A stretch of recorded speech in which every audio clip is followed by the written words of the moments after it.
Hello, this is a quick tutorial for our cooperating teachers who are mentoring our pre-student teachers from UW-Stout. My name is Amanda. My contact information is on the screen. If you have any questions about anything I talk about, please feel free to reach out anytime. So at the beginning of a student's placement, you will receive an email from Anthology.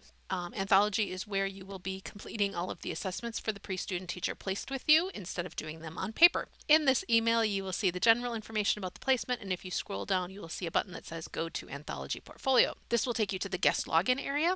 The link in that email was a super special secret link, which takes you to this guest login, so you just type in your email address and it will automatically allow you access. Now, depending on which email from Anthology you used and which super special secret link you used, it might take you to a bunch of different places. So my recommendation is anytime you are in Anthology, go to Menu, Experiential Learning, and then if you scroll past this filter section and just click Search, you will see all of the placements that are attached to you as a cooperating teacher. So I have several here that are attached to me, and I'm going to scroll down and find the one that I would like to go into. Click on it, click View, and it will take you into that placement. You can see all of the information about that placement, who else is attached to it, and if you scroll down, you will see the assessment section. This is mainly where you are going to live in Anthology.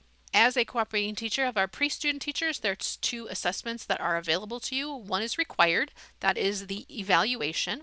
Your pre-student teacher has several hours they need to complete with you. We encourage you to use this evaluation as they are completing those hours to have great discussions with them.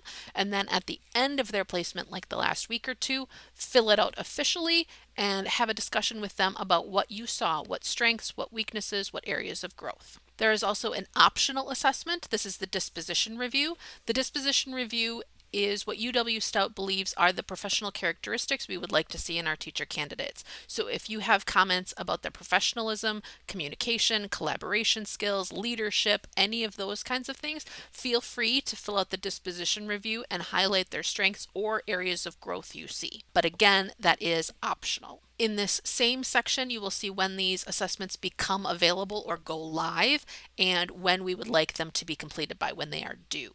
If you have already assessed something, you will see the date you assessed it on and the overall score. If the score column says something like draft or incomplete, you have not officially saved that rubric, which I will come back to in a little bit. So how do you complete one of these assessments? All you have to do is click on it and click Assess, and it will take you into the rubric. So this is what I call the minimalist view.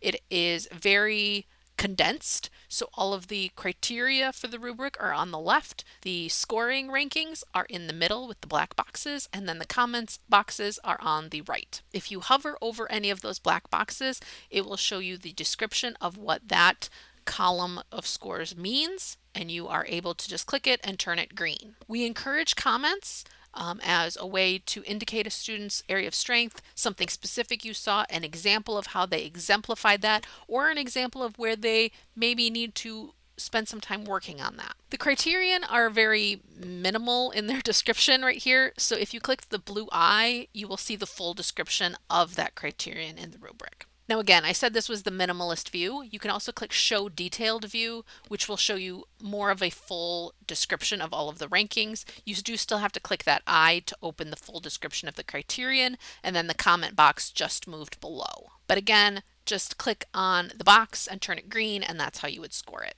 In both the minimal and the more detailed view, at the bottom there is an overall comment box where you can make some general comments about what you thought of that UW-Stout student you mentored. As you're filling out the rubric, you'll notice a gray Save and Close button at the top. This will allow you to save your progress, come back to it later. Once you have scored all of the criterion in the rubric, you do still have that gray box, but now it says Save as Draft, which allows you to come back to it. But you also have a green Save button.